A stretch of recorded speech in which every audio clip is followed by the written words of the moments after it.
Welcome once again to the Altered Attitudes podcast, the podcast that delves into the realms of addiction, recovery, and the transformative journeys that lie within. Today we have an incredibly inspiring and heartfelt conversation lined up. In this episode, we're honoured to be joined by Clare Kennedy, CEO and founder of Kennedy Street Recovery, and dedicated wife to Kevin Kennedy, who many may know as Coronation Street's Curly Watts. Clare's story is one of strength and resilience, as she found herself in the challenging role of a spouse to a celebrity battling active addiction. It was through her experiences in Al-Anon meetings that she discovered her own path to recovery and understanding of her own problems with drugs and alcohol. This shaped her into an invaluable voice in the realm of addiction and recovery. Join us as we uncover the strength and resilience required when the world of addiction collides with the world of the spotlight. This episode is hosted by our very own Lester Morse with special guest Clare Kennedy. Let's begin. Welcome everybody to another episode of our Altered Attitudes podcast. Today we have Clare Kennedy, who's the CEO and co-founder of Kennedy Street Recovery or Kennedy Street Foundation. You could probably explain that to a little bit better to us, Clare, as we go along. But Clare, I thought it'd be good to start with getting to know a bit more about you and your background and what kind of led you into being involved in recovery, your personal story, and kind of what led you to opening up your charity in Brighton. Absolutely. Where do you want me to start, Lester? Well, first of all, thank you for inviting me. That's very kind of you for inviting me to come and to talk about a subject that's close to my heart. Well, it's everything, to be honest. So I run a small charity in Brighton called registered with the Charities Commission, but we operate by the name of Kennedy Street Recovery Hub. Actually, we've just opened our very first recovery hub, which is very exciting. Just wondering, for people that might not know what a recovery hub is, what is a recovery hub? So we operate a little charity called Kennedy Street Recovery Hub, and the Recovery Hub is actually it's a small building based in Brighton, and it can be a recovery hub can be whatever the people that come to it want it to be, and it just so happens that our recovery hub it's almost like a safe, sober social space for people who are choosing to have sobriety as a lifestyle choice. So it's not fellowship specific, obviously, but lots of people from lots of different fellowships come here to socialise. We have different events at the weekend. We have sober karaoke night, that's happening this Saturday. We have sober open mic nights. We have sober comedy nights. What else do we do soberly? We do all sorts. But our charity was born out of my own experience. So I started my recovery journey 28 years ago. I know I don't look old enough, Lester. That's what you're thinking. But I started my recovery journey 28 years ago. I married an alcoholic. I thought that was a good idea. I loved him dearly with all my heart. He's the funniest man you could ever wish to meet. I think we've been together for about 35 years. My husband... Guess you didn't know he was an alcoholic when you married him. No, you didn't sort of go out thinking I need to marry an alcoholic. No, I didn't. But subconsciously, I think I was looking for somebody who may have even been similar to me, or maybe a bit worse than me, preferably. I know that now, but at the time when I was in my youth, in my younger days, I met this lovely guy who just so happened to be an actor who was working on Coronation Street. His name's Kevin Kennedy. He portrayed a character on Coronation Street called Curly Watts, who he played that character for 20 years. He's still an actor, for those of you who were wondering what's happened to Kevin Kennedy. He's still an actor, and thanks God he's a sober actor today. So he's 25 years sober today. It started before I met Kevin. I mean, I was a drinking alcoholic myself and an active cocaine user. But I wasn't a daily user, so I always perceived people to be addicted that used daily. For my own convenience, I thought, oh, well, I'm not that bad. But when I met Kev, I met a kindred spirit. I didn't know, when you meet somebody and I mean, I'm very attracted to people that make me laugh, and Kevin is very, very funny, and obviously devilishly handsome as well. So that really helped. And he drank like a fish, like me. So it was like win, win, win, win, win. And I'd just come back from Saudi Arabia. I'd lived in Saudi Arabia for 5 years. Drinking like a fish. So for those of you who think you can't drink in Saudi Arabia, that was a myth. Everybody drank in Saudi Arabia. And when I came back from Saudi Arabia, I really wasn't looking for a boyfriend or a partner. And I met Kev on an April Fool's night in Manchester, where he was working and I was living, and that's where we're both from. And he was out drinking with, I don't know if you remember, Lester, Alex Hurricane Higgins. Yes, do you remember the snooker player? Sniff a coke, I think. Yeah. Oh, he liked to drink. He did. So Kev was out drinking. He looked like a drug-addict alcoholic, didn't he? Oh, he was he had a real big drink problem, really big drink problem. And I'd known Alex for years before I met Kev, so I used to see him out on the circuit in town. And he was one of those characters that, he was always drinking, so you always said hello to him. You never knew what personality you were going to get when you spoke to him, but he was a really nice man, really funny guy as well. So and he was with Kev, and I gave Alex a wave. And that was the beginning of our beautiful, started off as a friendship. We were drinking partners. We'd go out, meet up, go out drinking. But I knew he fancied me. And so he pursued me. At the time, I was working in PR and marketing. I was a Ferrari girl. I promoted Ferraris for a living on that occasion. And I was working at the Manchester Motor Show. And Kev just kept turning up at all the gigs I was working at. And you can imagine what it was like in those days. There was only 4 channels on the telly. Kev was in one of the biggest soap operas in the world. 21 million people watched the programme. And then I'd be there trying to talk somebody into buying a Ferrari, and somebody would come running in from the reception going, "Oh my God, you're not going to believe who's here." And I'd be like, "Who's here?" And Curly Watts off Coronation Street. So yeah, he caused a stir wherever he went, bless him. And he just kept following me around. Was he trying to flog him a Ferrari though? I think I sold him some tickets. We were doing a raffle. I think I got a fair few tickets out of him. I think I sold him about 100 quid's worth of Ferrari raffle tickets. We were doing a Ferrari raffle where we had 5 Ferraris to raffle off. Yeah, so, and that was the beginning, really. And I'm not going to lie, Lester, we had some fun. We really did have a lot of fun. We travelled all over the world, having lots of fun. But drinking and drugging was always played a big, big part. And neither of us were that bad yet. I mean, we were bad enough to know that it was, causing a problem. But it hadn't started ripping chunks off us yet, either of us. Kev's about 10 years older than me. So he sort of progressed a lot faster than me. And obviously I wasn't drinking, doing any morning drinking. Kev quite quickly progressed to morning drinking. So I guess you were both sort of successful as well, which is one of the key things I guess people look at, that if you're being successful and got money and paying your bills, then you probably, I guess there might be an element of living the celebrity lifestyle. It all looks quite like on top of the world sort of thing. Yeah, people sort of say, "Oh, was you a high functioning alcoholic addict?" Do you know what? At the end of my drinking and using, there was no high functioning about it. I was literally gripping on by my fingernails to get through the day. Okay, I'd got a job. I was doing it really badly. Kev was still on telly. He was performing in front of millions of people. He was just about keeping it together. I mean, there was no... I always laugh at that statement, high functioning, But the fact of the matter is a question that's... I was thinking more along Kevin's the lines, always...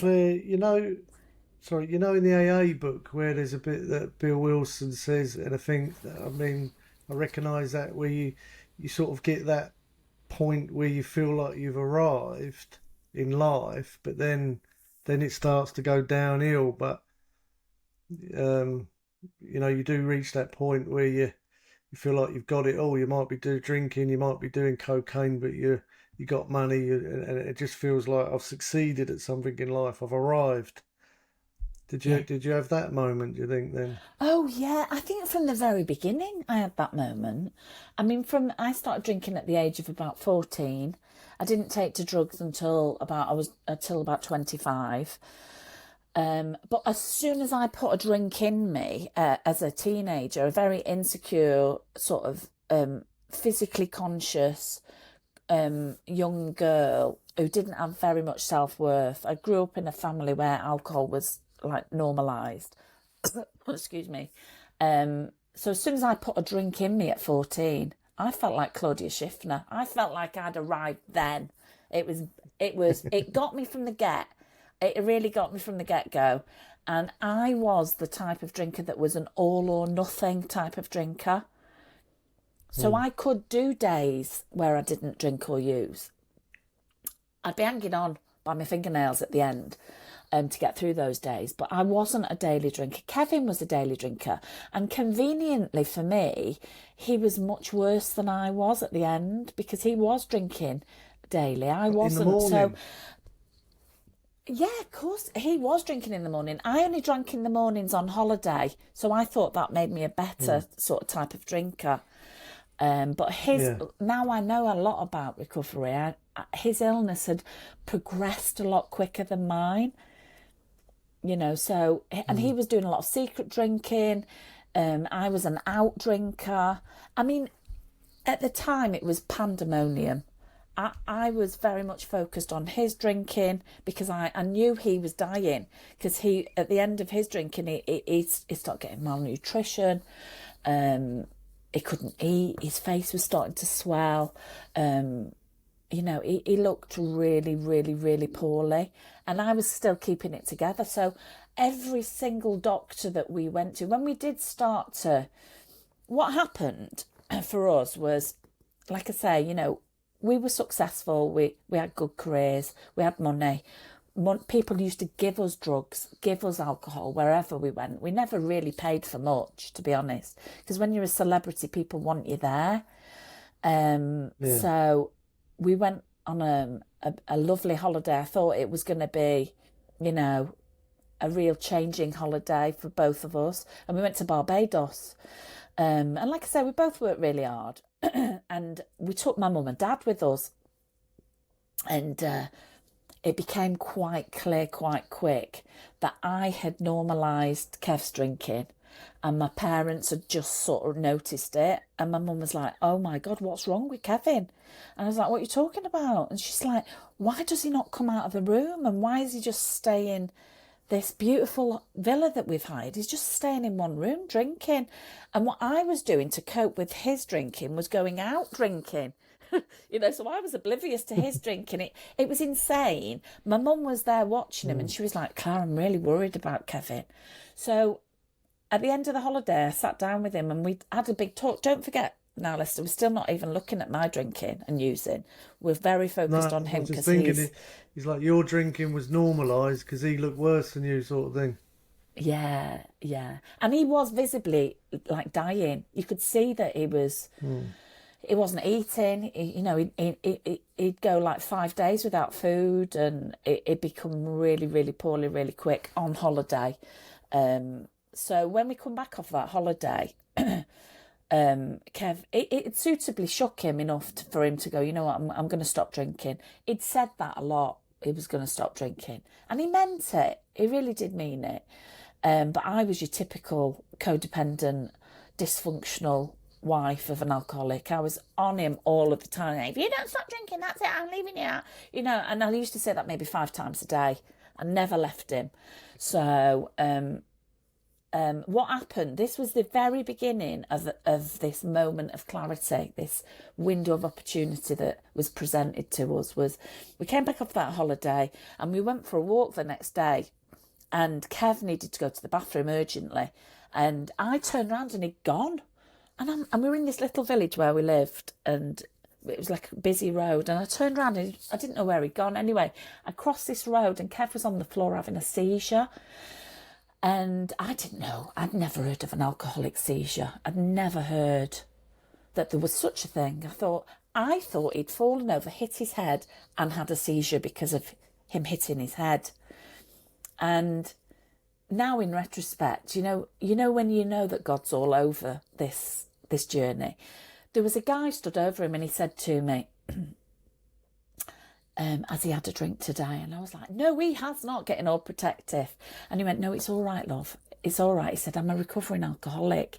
He said, and I work in this sector. And you can imagine Curly Watts having a seizure on the floor. We've now got 100 people round us. And I looked up, and this guy's telling me about like what he does for a living. And I looked up, and there was a photographer, literally, just there taking pictures with a tripod. And Kev had bit through his tongue, his glasses were off, his face was smashed in. And this guy's saying, that's the problem, he's not had a drink because he's an alcoholic. And I was outraged by what this man was saying. How dare you call my husband out? Who are you? This man was a recovering alcoholic. I met him later on in a meeting, and he said, I was the guy that tried to help you that day. And obviously I had to apologise to him because I was calling him all the names under the sun for how dare he try and suggest that my husband was an alcoholic. But that was the very beginning of the secret being out.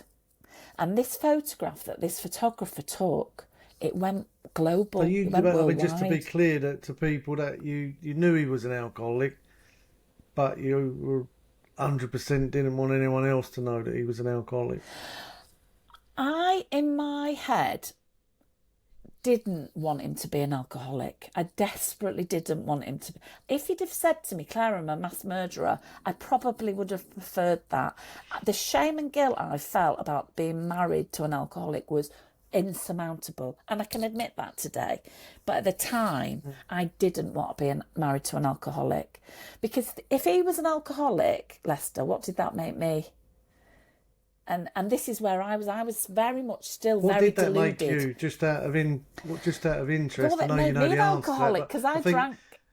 Yeah, because I think that would be a lot of people. I drank just like him. Yeah. I drank just like him. Yeah. I was massively in denial. And as a family member, I was also in denial about having an alcoholic husband. I didn't want an alcoholic husband because of the shame and guilt, but I also subconsciously, I didn't want Kevin to be an alcoholic, because ultimately, if he was an alcoholic, what did that make me? And I was very much a drinking alcoholic.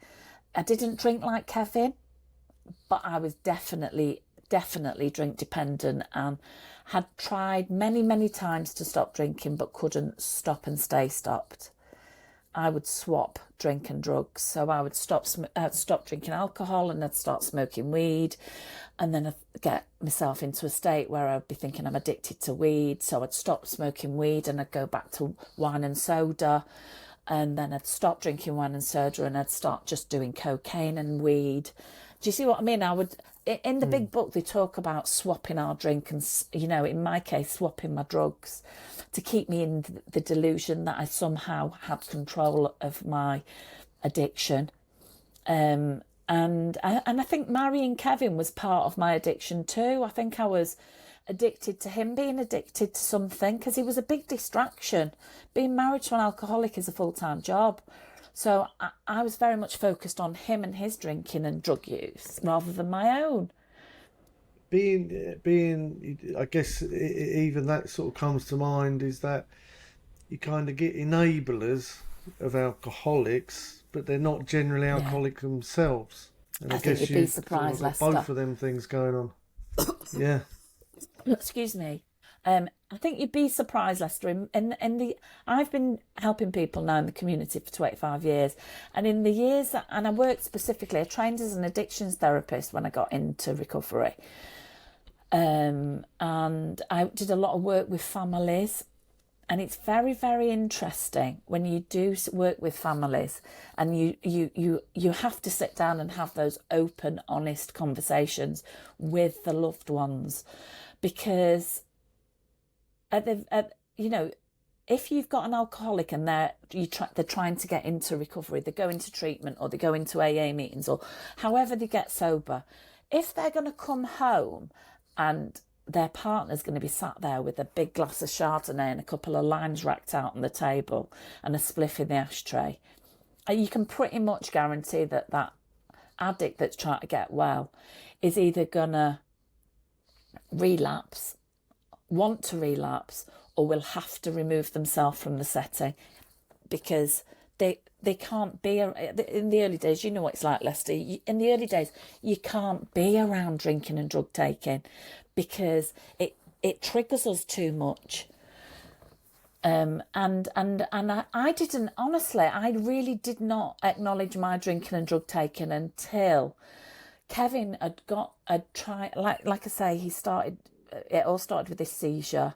He went into hospital. This beautiful Northern Irish nurse said to me, "You need help." And I was like, "How dare you? I've not got a drink problem." He said, "No, I'm not talking about drinking." He said, "I'm talking about you as a family member." He said, "Did you know that there's a fellowship for family members affected by somebody else's alcoholism?" And I was suitably scared enough to ask him what that fellowship was called. And he told me it was called Al-Anon, which is a 12-step fellowship for family members or friends of alcoholics. And Kevin was in this hospital being chased by the paparazzi. Now we've got like ITV, we've got Granada News, we've got about 20 journalists outside the hospital trying to get photographs. They had to put Kevin in a burns unit to keep him safe because there was people traipsing the halls of the hospital trying to get photographs of him. And whilst he was in hospital, I went to my very first Al-Anon meeting. Again, Lester, I wasn't even thinking about my drinking or drug taking, and not even featured because I was so focused on him. And I met a bunch of amazing people, wonderful, wonderful human beings who had walked the walk before me. They were married to alcoholics, and they were all at various stages of their own personal journey, but they were learning to live with alcoholism.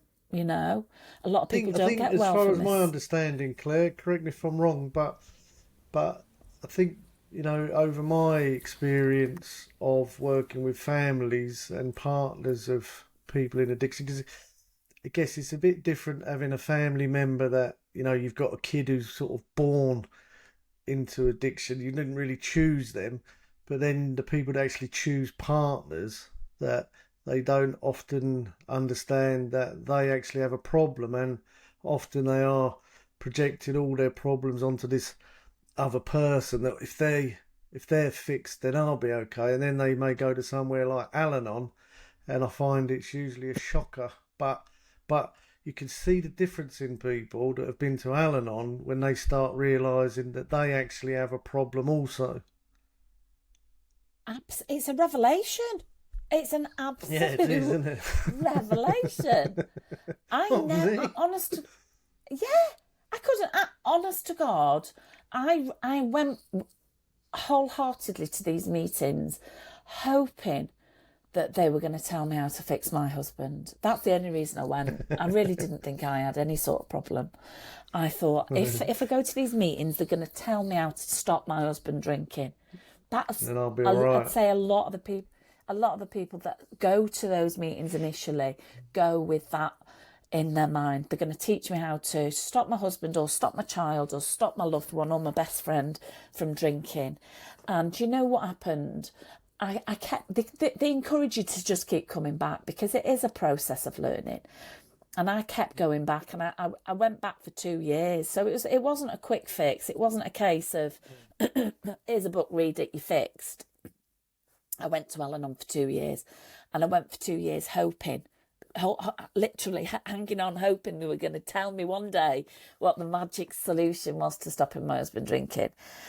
And what they did say to me was, my sponsor, I had to get a sponsor. I had to go through the 12 steps. So the 12 steps are created by Alcoholics Anonymous, and when were they written, Lester? In 1933 or something, or 1932 by Bill and Bob. Yeah, 33.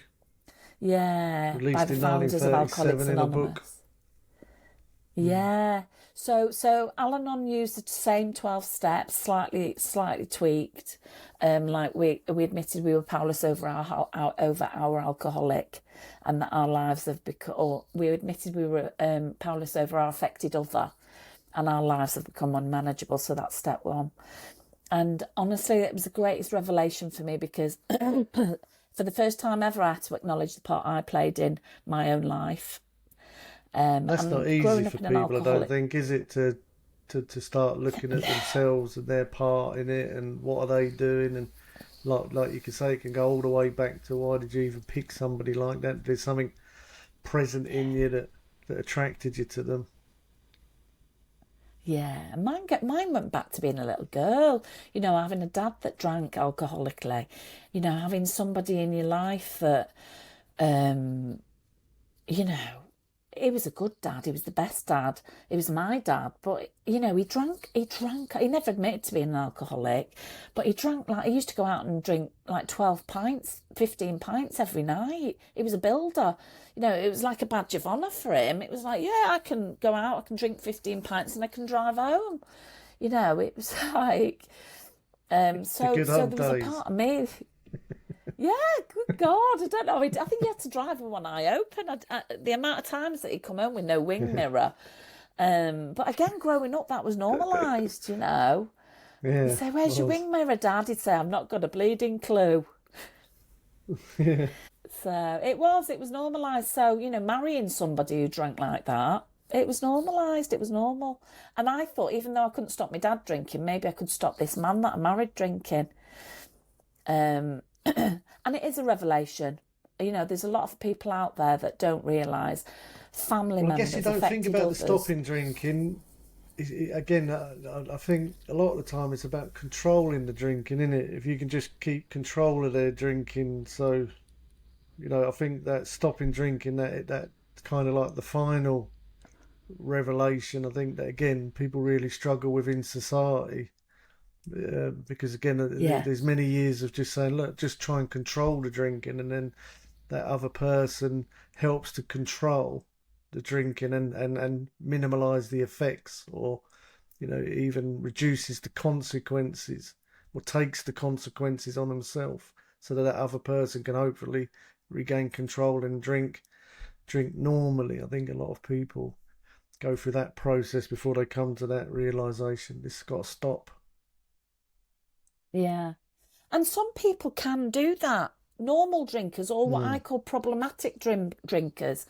If if their life is suitably shook, and if the doctor says, if you don't stop drinking, your kidneys are going to drop out, or your wife keeps saying, if you don't stop drinking, I'm going to leave you. That's it. I'm going to take the kids.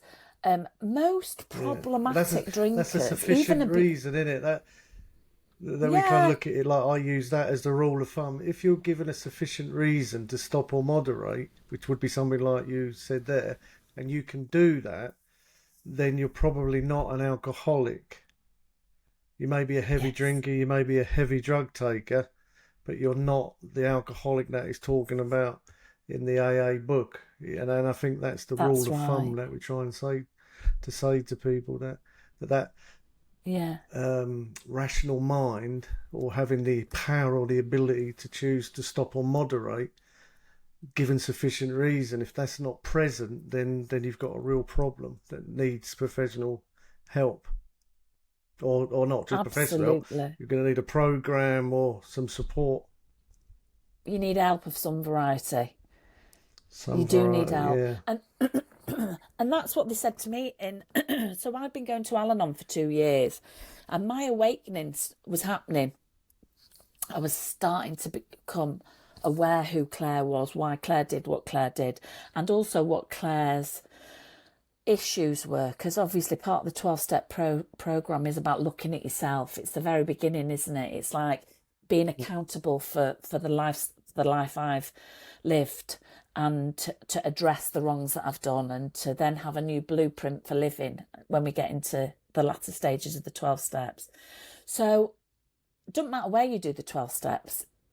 you're going to start to know yourself. So I started to become really super aware whilst I was going to Al-Anon that my drinking and drug taking wasn't normal. I never went to Al-Anon drunk, but I would go stoned, and I started to feel guilty about that. I started to have a conscience. You know, Kev's still in active addiction still at this stage. So Kev had this seizure. He'd had this moment where it had gone all over the world, and he couldn't stop drinking. He just couldn't stop drinking. We'd been to see doctors. Doctors said he needs to stop drinking. We're saying, no shit, Sherlock. How does he stop drinking? Nobody mentioned AA. So he just carried on. And he couldn't stop. I'm going to Al-Anon, starting to become awoken, starting to get woke, and I'm starting to realise my drinking's not normal. And there was one fella that kept talking about his wife, and honest to God, Lester, every time he talked about his wife and what his wife did when she was drunk and drugged, it's like he was talking about me. And I remember turning to my sponsor at a meeting, and 2 years in, and I said to her, do you know what? Every time that fella comes and he talks about his wife, I can't help but think he's talking about me. It's like he's gone and spoke to Kevin, and Kevin's told him some of the things I do when I'm drunk. And my sponsor used to sit knitting. She was a very old lady, and she used to sit knitting in a meeting. I never actually thought she was paying me much attention, to be honest. You know what we're like? We like people to be very attentive when they're talking to us. Anyway, she put her knitting needles down and she said, how long have you been coming here now, Claire? So I said, I've been coming for 2 years. So she said, for 2 years, she said, you've pointed that finger at Kevin and wanted to blame him, haven't you, for the way your life's turned out. She says, and what have you learned by coming to these meetings? So I was like, well, that I've got to change. She said, yes. So every time you point that finger, she said, there's 3 fingers pointing back at you and 1 at the solution. She said, the only person's life you can change is your own, and you can only do it with outside help. And that, for me, was the greatest gift anyone's ever given me. And I pass that gift on a daily basis here. And she said, if you identify with that man's wife is an alcoholic. She said, if you're identifying with her story, she said, you need to go to some AA meetings and get your shit together. She said, because if you're an alcoholic, of course you can come here to address your family illness, but if you're an alcoholic, you need to learn how to stop drinking. I was like, oh God. So obviously I was devastated by that news. She got you on the duck one, innit? You walk like a duck, you talk like a duck, you quack like a duck. You're a duck. And do you know what? It's horrible, man. I was quacking all the way to my first meeting, and I hated her for telling me that. I really didn't. I was so resentful to this poor woman for telling me that I might. Well, she didn't basically tell me anything. She basically told me what I just told her. She's telling you got to stop drinking as well. You don't want to hear that. Yeah. So I went to my very first AA meeting, literally praying that I didn't get any identification. I went for all the wrong reasons, Lester. My husband now at this point, it's 3 years later on, Kevin has had more seizures, more illness. Granada are now going, what's going on? I'd been into Granada and said, look, you know, it's not really. They'd asked me, they'd invite me in for an audience, and I'd learnt enough in Al-Anon to say to them, look, you know, it's not really my story to tell. You need to talk to Kevin. So what I did by accident with them was I embedded in them an opportunity for them to be really, really beneficial to Kevin when he did ask for help. So I introduced them to the intervention method.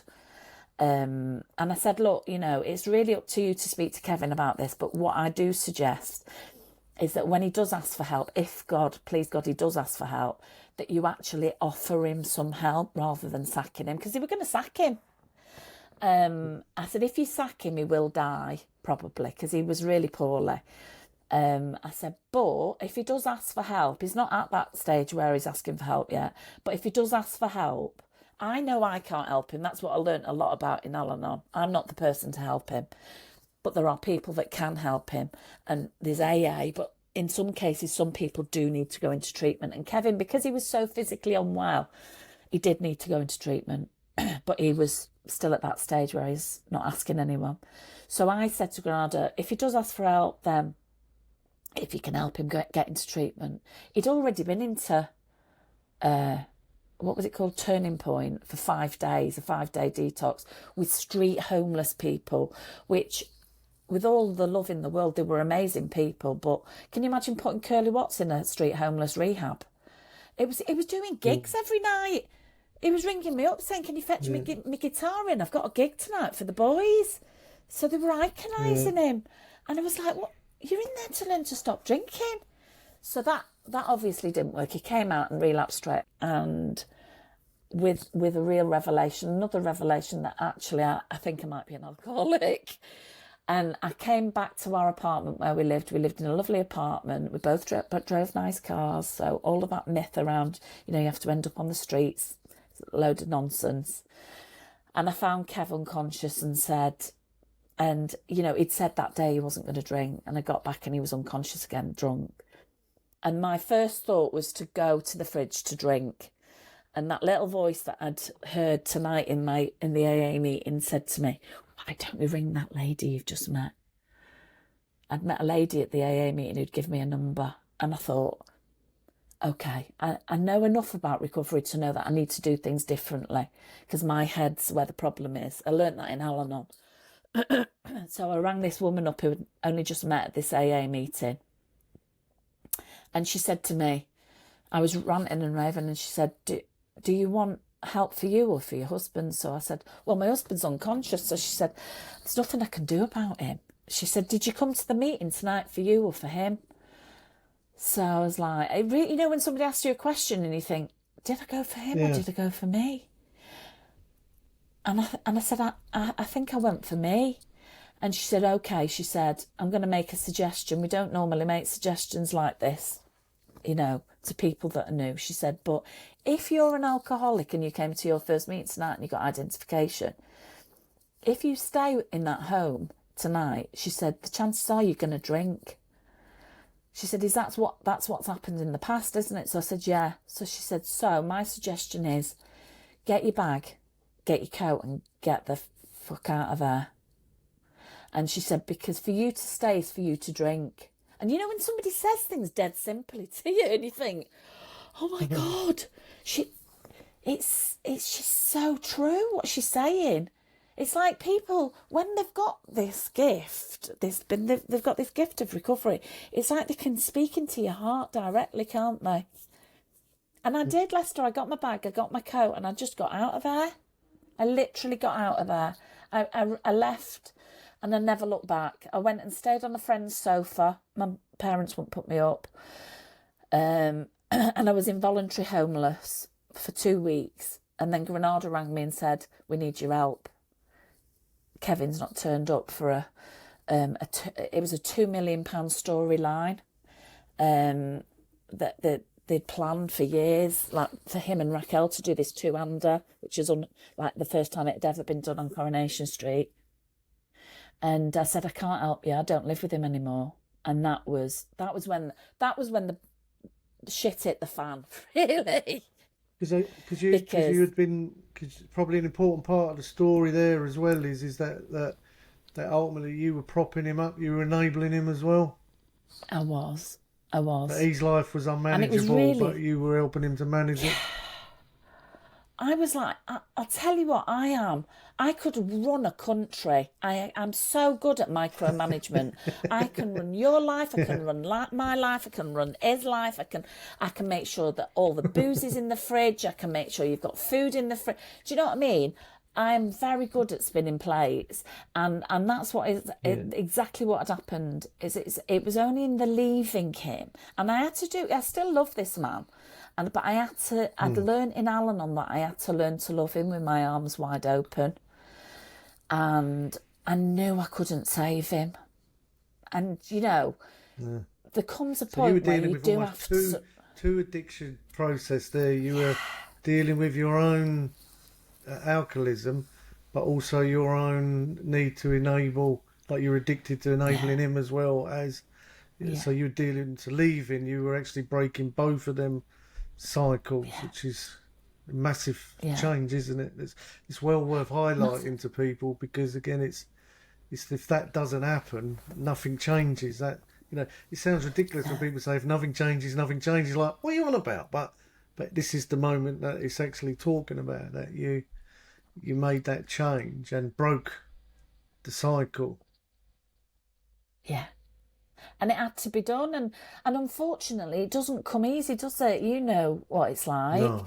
We have to be broken, we have to be, I mean, me personally, it feels desperate. It's the last thing you want to do, isn't it?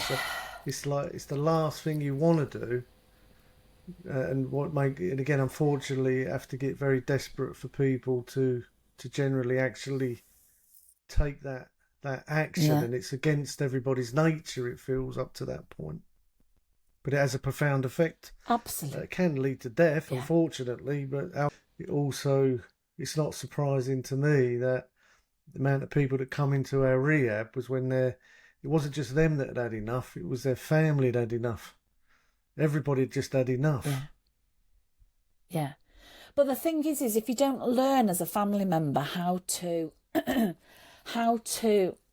let go with love, if you don't get that support, then what you at risk of doing, which is what I would do, is before I got support, was I would enable. I'd be the biggest enabler on God's earth. I'd lie, I'd control, I'd manipulate.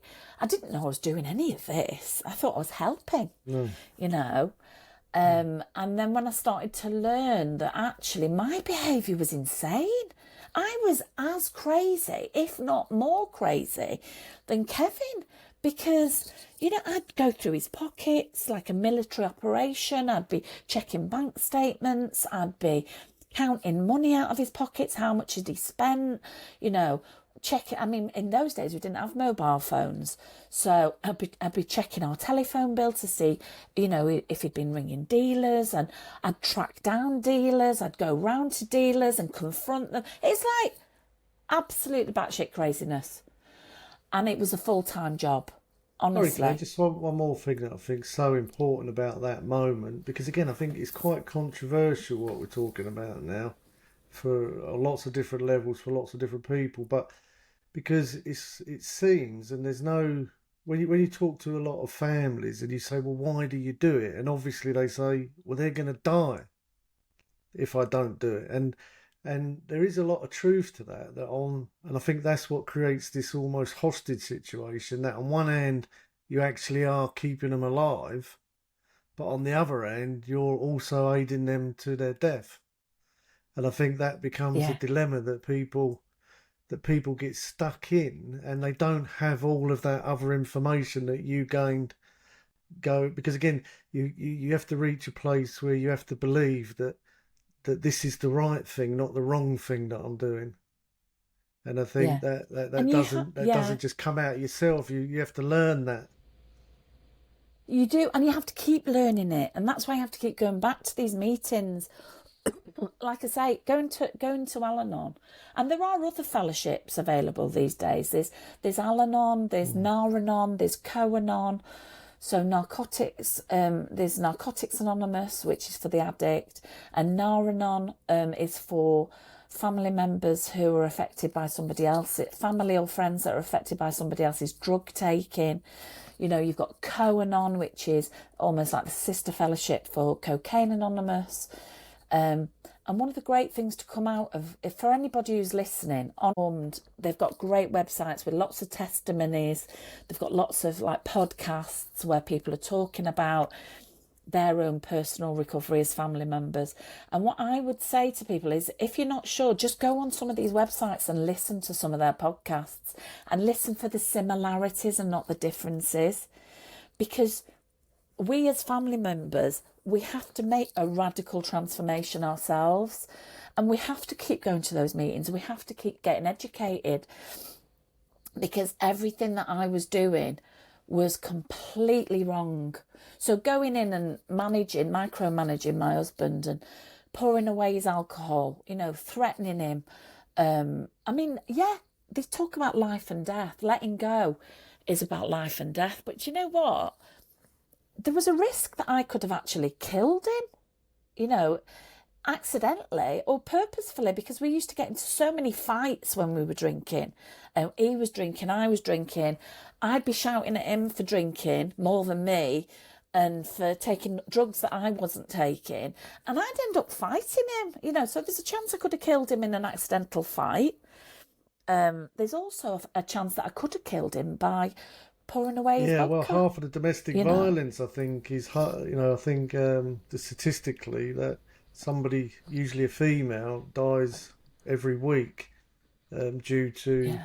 alcohol. But I often think when you get two alcoholics drinking together, that can often result in death at the end. Yeah. And what I would say is it doesn't get talked about a lot about female violence No. towards men. Kevin was not a physical violent man. He was a verbally violent man in the sense that he was very intelligent. He could use words to baffle me, and that really annoyed me. So when I was drunk, I would be the one that would get violent. And obviously doing a lot of drinking, I would do a lot of violent acts in blackout, you know, and wake up the next day full of remorse, not knowing what really I'd done or what I hadn't done. And obviously there's a lot of shame and guilt around that too. But there is a lot of that goes on. There is a lot of that goes on. And I speak to women often daily who are the perpetrator of the violent act towards their alcoholic husband or their addicted husband. And it's almost like it's like they use it as an excuse. Oh, well, he was drunk, you know, or he was drugged. And it's like, it's never good. It's never right. It's never good to be violent towards anybody. So obviously there was a lot of you know, I amends can't that I watch had to make. them police programs because, as a professional that worked in addiction, when the police turn up to somebody that's been drinking or on drugs, the way the police treat them often ends up in the police kneeling on their neck. And I think the police don't treat them like drunk people, and they just provoke them. And I think even watching them police programs, it's the way they handle drunk people is just so bad. It It's causes really so bad. much unnecessarily violence and harm.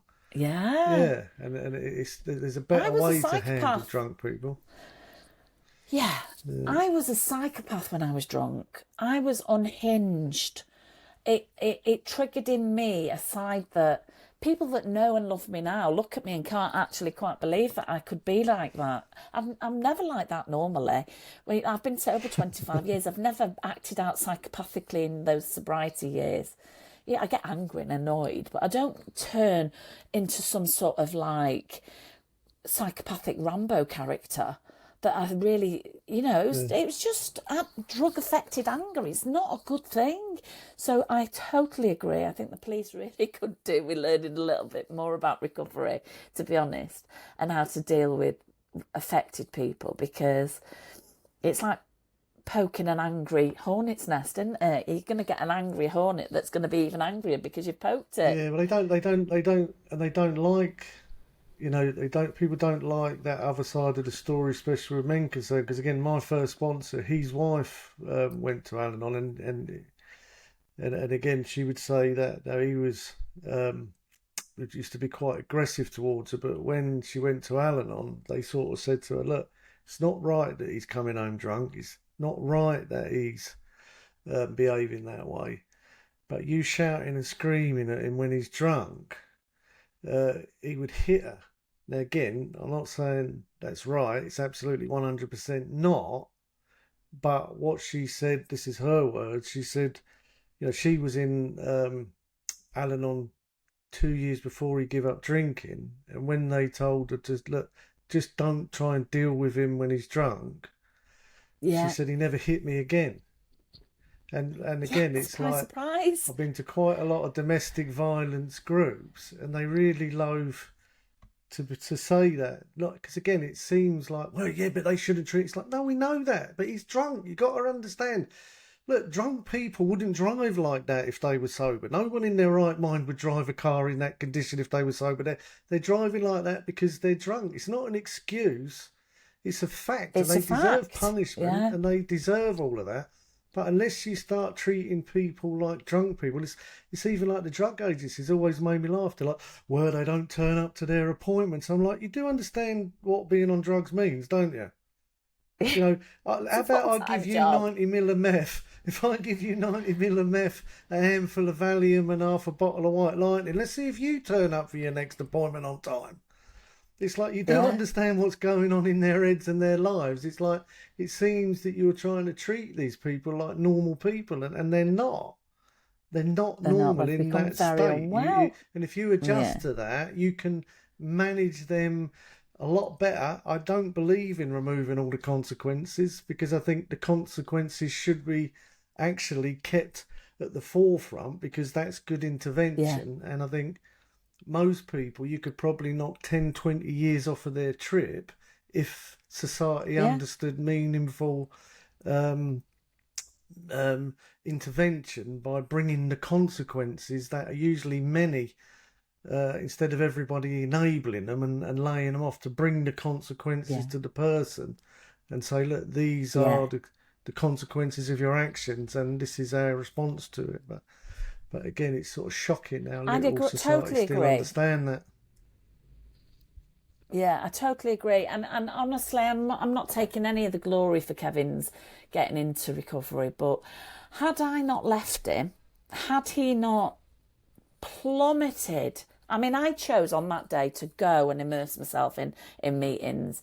I knew that if I stayed, I was going to die or kill him. That was the choice. If I stay, I'm going to end up either killing myself, killing him, or both of us are going to end up dying or drinking ourselves to death. And I knew that was the clarity of the situation. So I had to walk away. But I also knew that there was a chance that he could die. And I had to trust. That blind faith that I was practicing in Al-Anon around my higher power. You know, they talk about getting a higher power in your life and surrendering your will in your life over to a higher power on a daily basis. You're encouraged to do that in Al-Anon. And I had to, my Al-Anon sponsor said to me, who are you to believe that your higher power's gonna do for you what you can't do for yourself? But your arrogance tells you that you can't hand over your husband. I was like, she's got a really good point, you know what I mean? So I had to practice what I preached.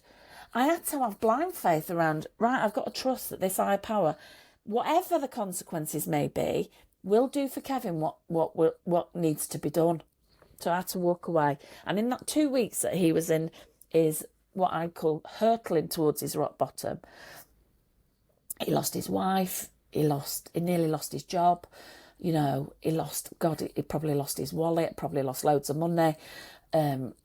Definitely dignity and respect and all of the things of his friends that he was hanging on to, that I was like helping him disguise, all went out the window. So, you know, in that 2 weeks of him hurtling. But you know what? If ever you get the chance to read Kev's book, even when he was at his rock bottom, he's still...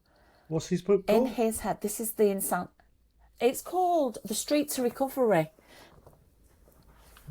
Because he was in Coronation Street when he got on his journey to recovery. So it's almost like it's a book about his journey as an actor and on Coronation Street, and how, thanks to Granada and thanks to being, you know, gifted the opportunity to get his life together, that led to his recovery.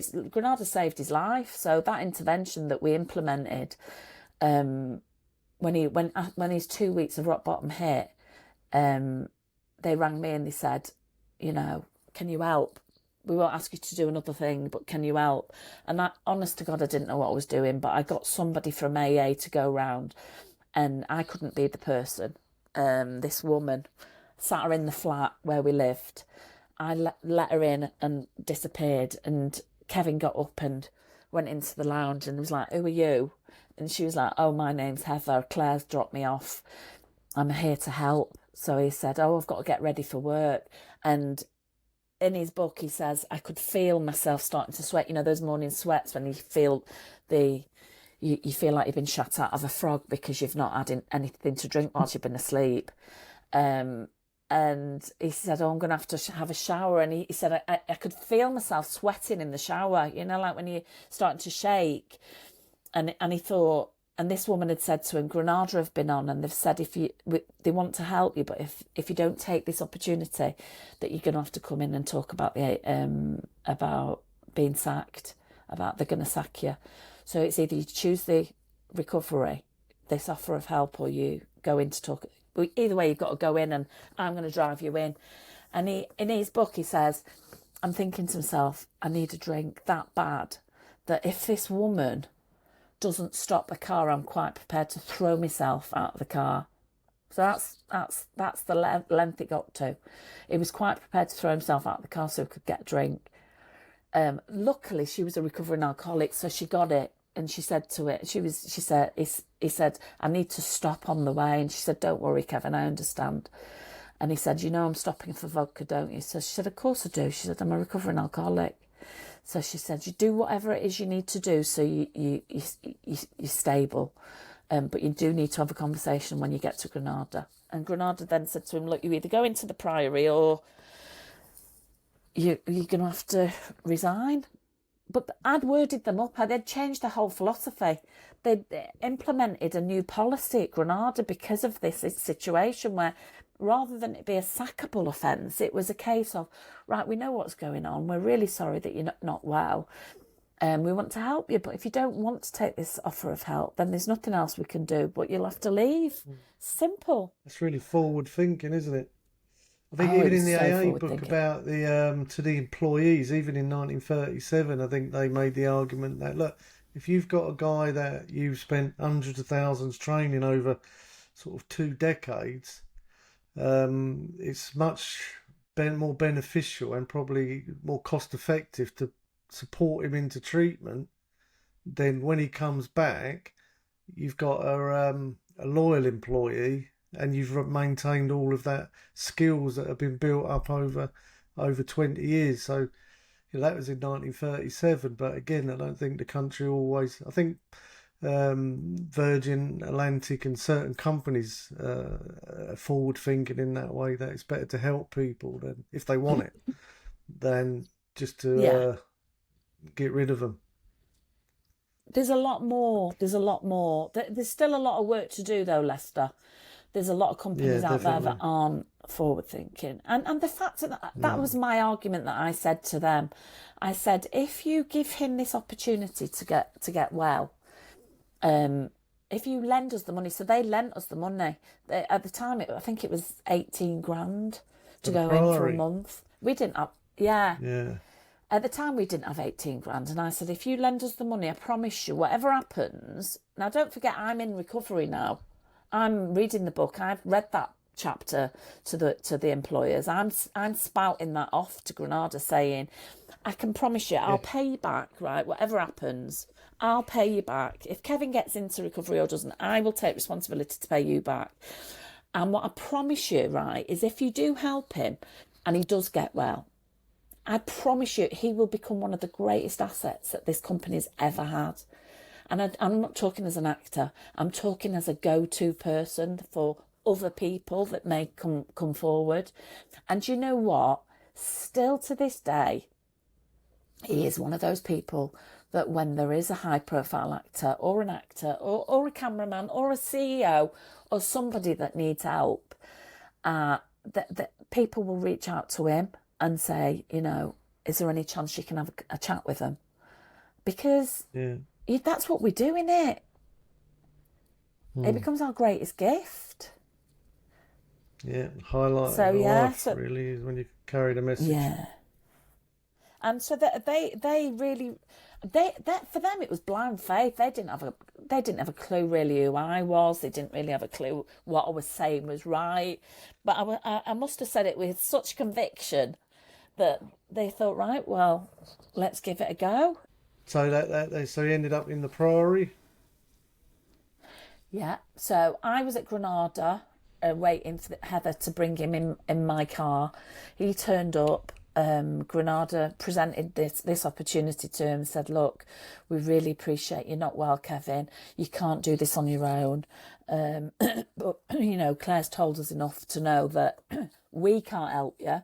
She can't help you. You need a medical intervention. So at this point now, if Kevin didn't drink, he was having seizures all over the shop. So, and they said, we're willing to lend you the money to go into the Priory. And then when you come out, so meanwhile, whilst he's in the Priory, I'm also talking to them saying, okay, but that's a really good out, intervention, isn't it? That whole process, just for people that might be listening, it was a good intervention, because it's like, again, all the consequences were presented to him. Look, this isn't going to carry on like this. That's not an option. We want to help you. And I mean, we always used to call it, you paint the rat into the corner and only give it one way out. But being a lot nicer is that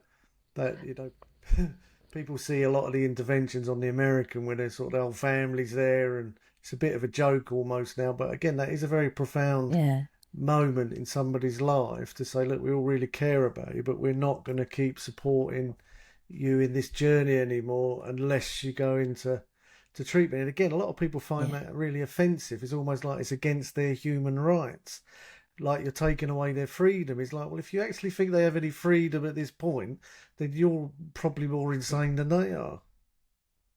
But it's, and it works do you know so what? well honestly, often. It does. It really, really does work. Often it works. I'd say, in my experience, I mean, I ended up going into this field like later on in my life, after doing the training and all of the right. Worked at the Priory for 5 years as a trainee family therapist, and ended up working for private healthcare companies, working with families and just helping them understand the part that they play in first of all in their own life. And second of all, and I've also worked a lot with businesses, worked with when I say high functioning addicts that have still got jobs, that really would be difficult to lose, that like a CEO of a business. And I've been brought in. I don't do this now. This is what I used to do prior to running a charity. And I would go in and I would work with them as a company and say, right, well, look, you have got this opportunity to make a massive difference and potentially save his life or her life, or, and then a big piece of the work that I do is then prep the other staff members or family members in the part that they play. So it's not about him coming back or her coming back and then you enabling them, treading on eggshells, talking to them as if like they're going to break. It's about you just learning to let go with love, be respectful, be mindful, learn to deal with this situation differently. If you are thinking that they've had a drink or a drug, ask them. Have a protocol in place where you can, they agree to being drug tested, they agree to being breathalyzed randomly, at any given opportunity, agree that they must go to meetings, have an agreement with them so like businesses, talk to the person coming back about how many meetings are you going to go to a week. So it's about upskilling the staff members around people, so they know what. A lot of people think going into rehab is what gets people well. That's where you discover what you suffer with. You don't recover in rehab. You go to rehab to discover what you suffer with. You actually recover in the community by going to meetings. It all starts in meetings, recovery. It doesn't, like I say, you discover what you suffer with in rehab. And if you're lucky, you might start to look at the 12 steps and start to go through a process with them. But your actual real life recovery starts in the community, in your family, doesn't it? Yeah.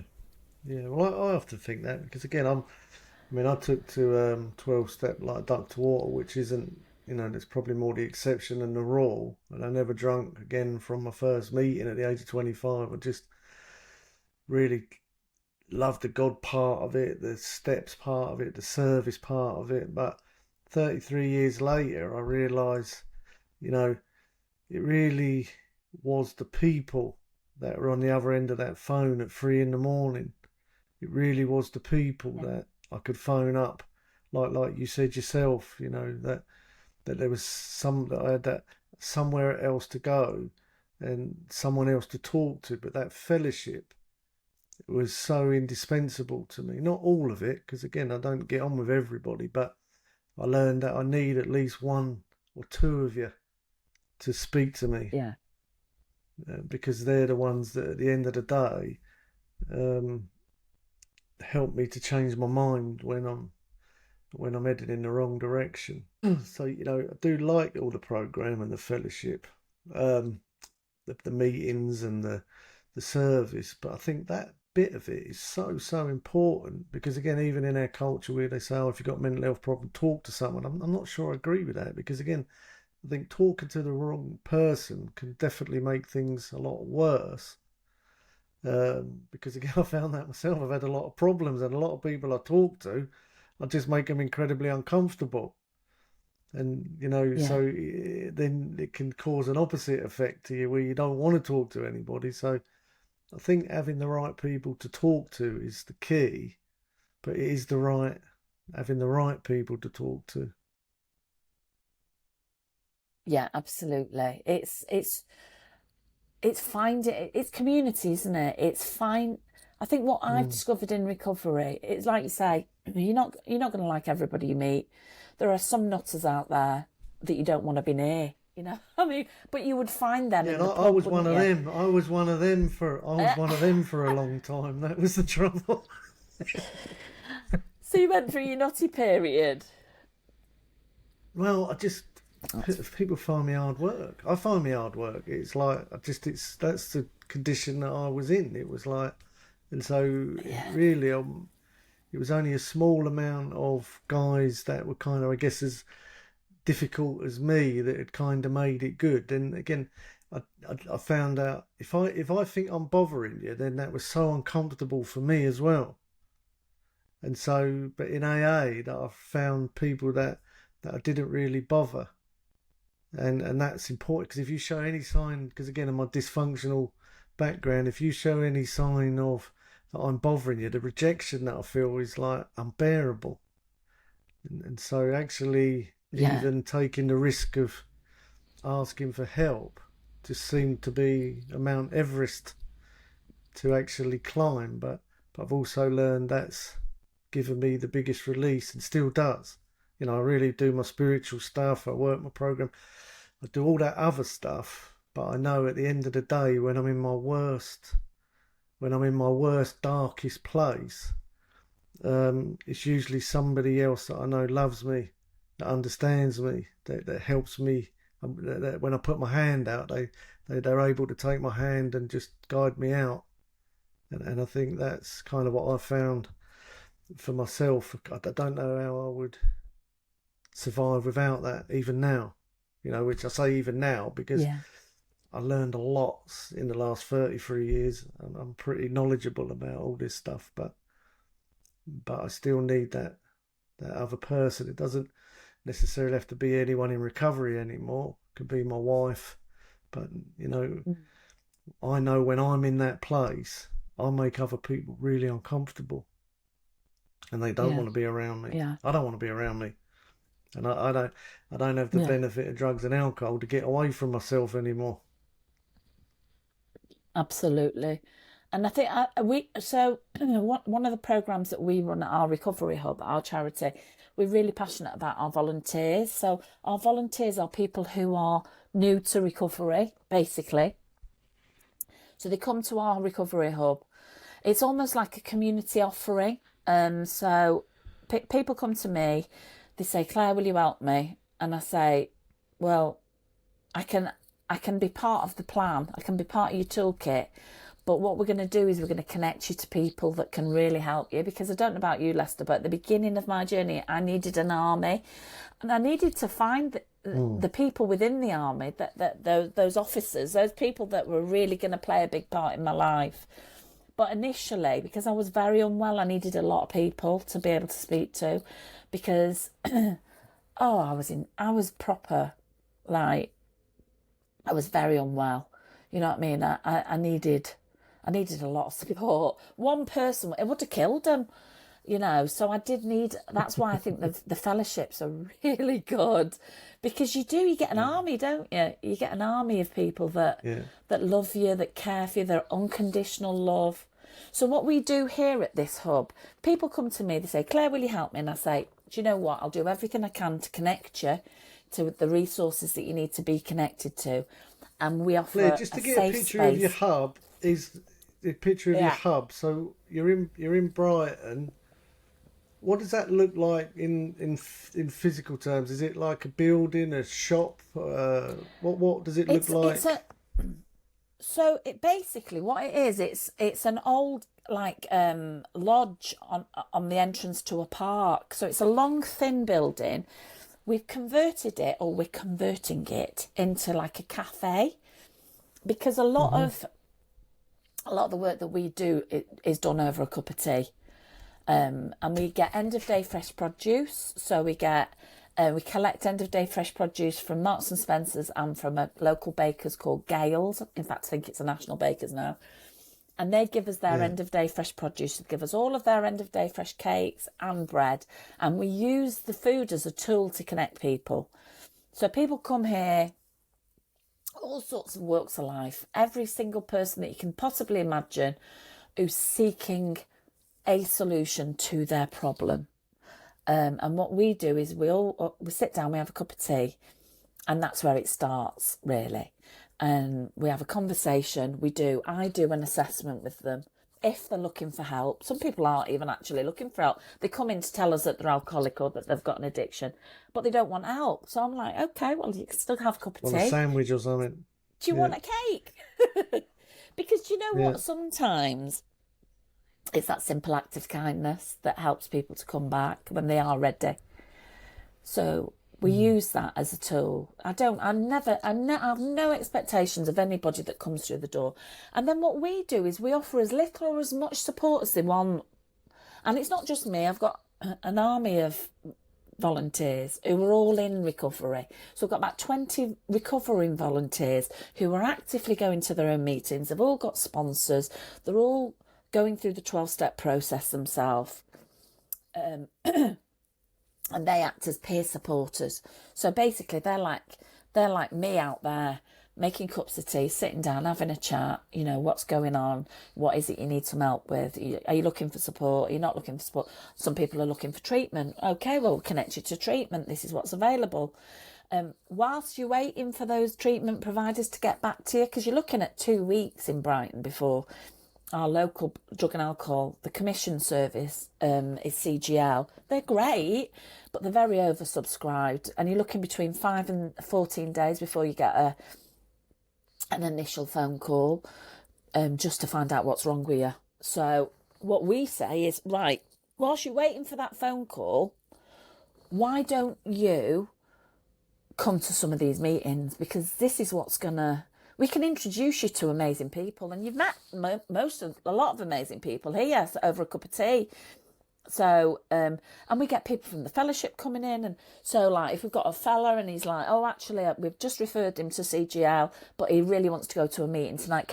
Alan, can you take him to the meeting tonight? So we connect them straight away. And then off they go to say, come back and let us know how you get on tomorrow.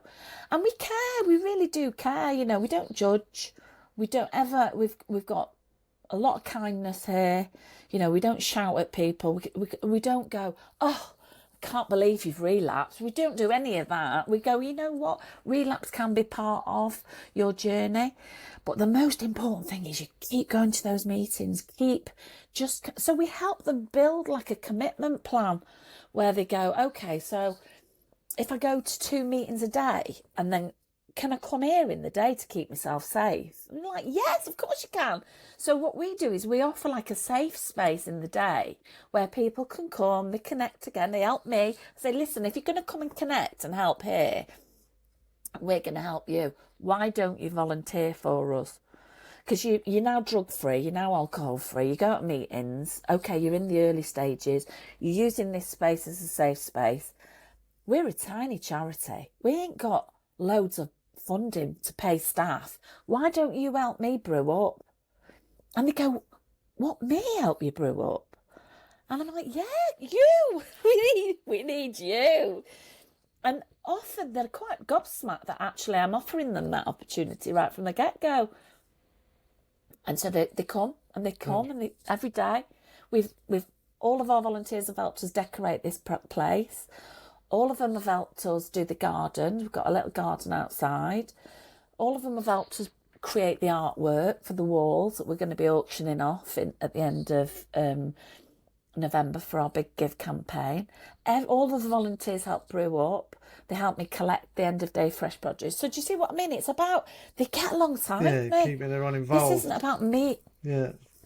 This is not about me doing for them. This is about us getting together, because do you know what? There's going to be a man or a woman that's going to walk through that door whose knees are knocking, who won't know what to do or where to start, and they're going to be terrified. That's what I was saying in myself, realising the importance. Again, it's just having somewhere else to go, just somewhere else to be, and I realised that was so important to me to provide, and also to provide that space that they've got somewhere else to go. And I think that's it's. I've even got a story in Brighton I'd like to tell you quick, because I'd just come back from Canada when I was 20. I would have been 28 years old, and I was struggling so much. I'd done 3 years in recovery, and I was doing okay, still struggling a lot with myself, and was having so many problems in Watford where I was living. I felt so uncomfortable that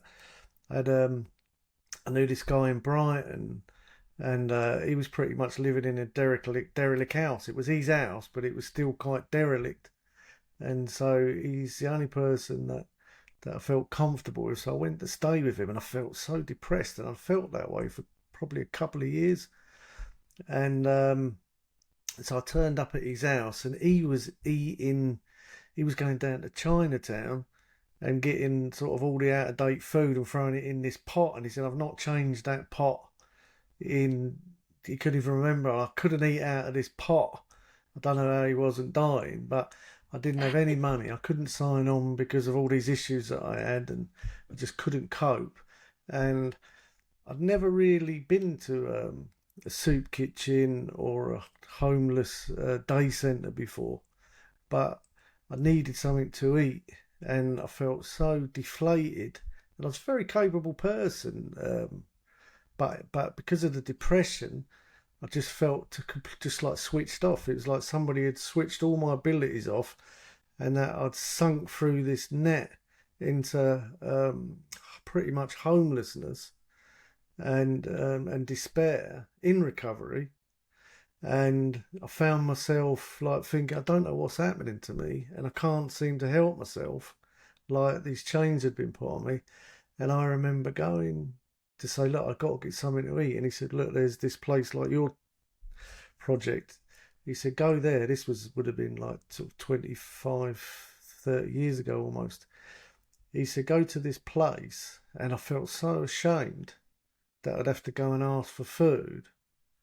And it was like I walked to this place like this, with this terrible feeling of shame, and it's like, I don't even know if I can do this. And I got to this door of this place like your centre, and I opened this door, and as soon as I opened this door, I see all these people in there. They were all getting fed, and the noise and laughing, and I just burst into tears. And I'm not now, but then I certainly wasn't a crier. I just burst into tears because I couldn't believe that I'd come to this. And this guy that looked like what I'd call a tramp, he come up to me and he went, 50p cigarette. Just like that in front of my face. He went, 50p cigarette.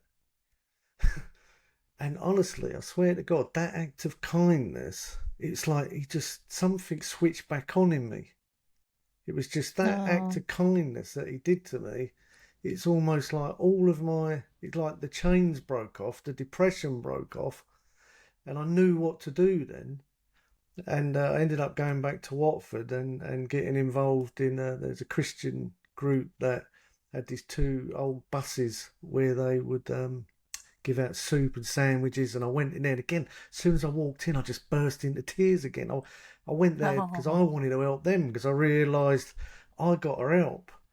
And they said, "Oh, round the corner, we're rebuilding our day centre. It's a timber frame building." I said, "I'm good at timber frame. That's my thing." So I went round there and volunteered helping them build this soup kitchen, and my life kind of developed them. So again, it's like them little moments of having so somewhere important. to go, and that little act of kindness. It's mind blowing. It's just so mind blowing. And again, I'm very grateful to all of them angels that have been there at the bottom of my barrels to either just offer me a 50p and a cigarette. That's so sweet. Don't even know who they are. And it's so You important. don't even know who they are, do you? And do you know what? You don't know who they are. And do you know what? It can be that simple act of kindness that just breaks through someone's heart. It just touches them in a place that they might not have been touched for a long time. Just a simple act of kindness, a cup of tea, cake, do you want I'm always doing toasties as well. So it's like, we get loads of bread, so I provide the ham. I mean, this is what we have to fundraise for. I provide the ham and the cheese and the butter, and I'll say, "Do you want a toasty?" People come to the door and people say to me, a lot of people, they have got money, but they might just not be at that place, or they might have drank it all, or the partner's taken it all off them, or they've drugged it all, And I say it's not relevant at the moment. Don't worry about it. When you've got some money and you want to come back, then you can buy a cheese toastie from us, because it's like a pay it forward type cafe what we're developing. When people can afford to buy, when people do want to buy a cup of tea, coffee, it's a quid. It's not expensive. Some people that we've helped, they'll come in and they'll go, "Oh, I'll put 2 quid in the pot today, buy some, pay it forward." So this place is emerging as to what God wants it to be. I'm a big believer in God now. I didn't believe in God in the early days. It was blind faith, and it was the group that was my higher power. Today, I've been sober 25 years. I've seen miracles happen on a daily basis. I've seen my husband's life be transformed. I've seen my life be transformed. I've seen hundreds, if not thousands, of people's lives be transformed in the work that I do in the community. Who am I to say that there's no God? I didn't do it. You know what I mean? I've just been one of them people, kindred spirit. I'm like a good lamp. Basically, God's given me a torch and gone, "Crack on, lady." And I use cheese toasties to help shine the torch, and it is a privilege. What a privilege we have. And what a beautiful privileged life we lead, Lester. Yes. Right, I don't drive a Ferrari these days, and I don't live in a penthouse. I think for all of my time, because it is difficult, recovery is difficult, it can be brutal, it's not easy life, especially when your body's not fully equipped to deal with it, and your nervous system's not as tough as you'd want it to be. But I do find that what I realise is that, even like, because again, I think human beings have got a superpower that everything, and again, this is the God bit. See, I think God is forgiving, and God is love, and love is forgiving.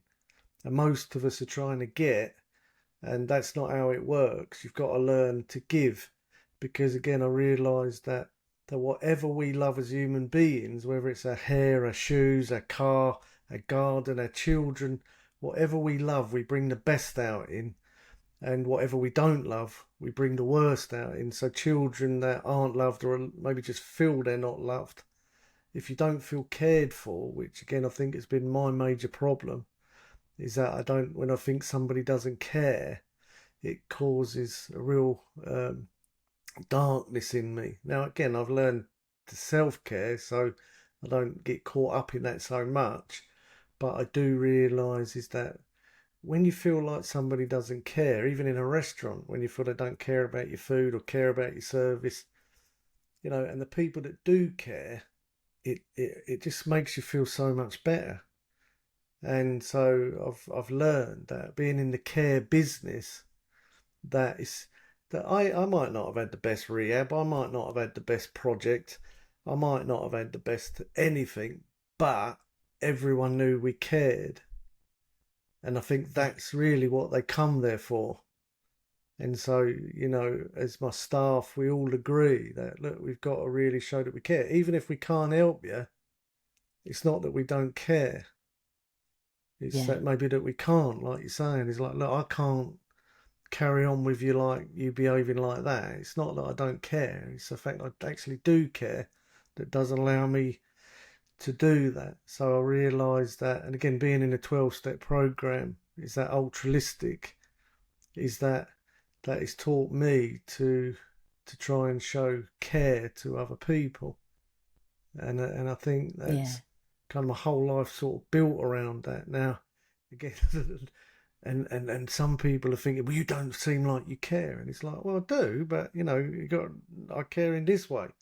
I can't do everything you want me to do because I don't think everything is kind of caring, and I think that's such a massive problem in our country. Because if someone, and I've travelled quite a bit of the world, but if someone said to me, could you explain England, I'd say it's like having a rich dad that don't care.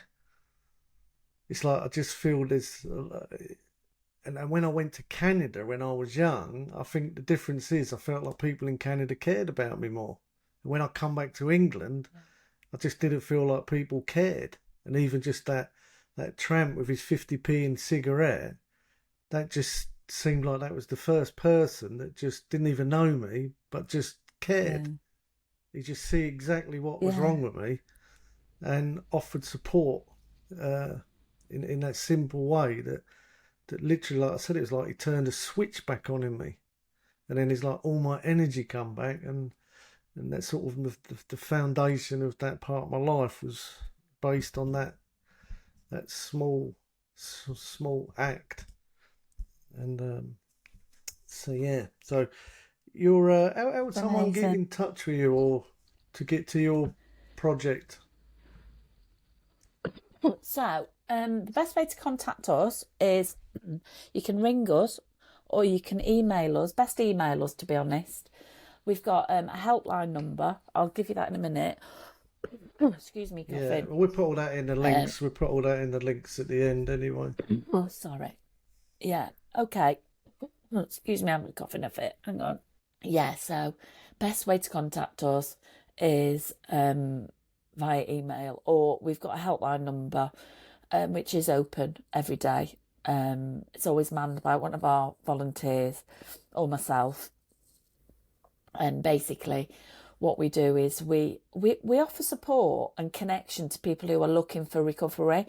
Some people come in here, like I said earlier, some people come in here. We had a lady come in the other day. She was very drunk. And I said to her, unfortunately, we're not what we call like a safe place, as in like a using room. And she said, I'm just really lonely. So I said, well, I just want some company. So I said, well, are you looking to get into recovery? Are you looking to address your drinking problem? She said, I've not got a drinking problem. So I said, oh, sorry. I said, I thought that's why you'd come here. So she said, no, I come here because somebody told me to come here. So she said, I'm just very lonely. She was very drunk. So I said, well, I don't know if we're the place for you, to be honest. I said, because we're a drug and alcohol free safe space. We ask people that do come here to be drug and alcohol free. If they do have to have a drink to get them into treatment, then that's a different thing, but we look at that at assessment point. But we're not just a place where people just come and hang out and sit gouging out or sit crying because they're drunk, because that can be a big trigger for us volunteers. So and she didn't like the fact that we weren't the place for her. But I said, look, there's loads of places out there that'll welcome you if you're looking for company and you're still looking to drink. I said, but the title is on the sign outside. There's the suggestions on the sign outside. We're an addiction recovery hub. And some people aren't looking for that, so we can't help everybody. But again, we give her a cup of tea and a cake, and off she went. I think she went to the pub down the road. But yeah, we can't help everybody. But for those that are interested in recovery, that are serious about getting, sorting themselves out, then we can help. And we've got meetings running out of here that different fellowships run. We let the room be rented at very low cost. So we've got Sex Addicts Anonymous at the weekend. We've got Sex and Love Addicts Anonymous. We've got Adult Children of Alcoholics hire the place. We've got not Cocaine Anonymous. We've got Narcotics Anonymous meetings. So the idea is we can connect people in the day to provision in close proximity to where they live. But yeah, get in contact, come and have a cup of tea. It all starts with a cup of tea, and it's Yorkshire tea.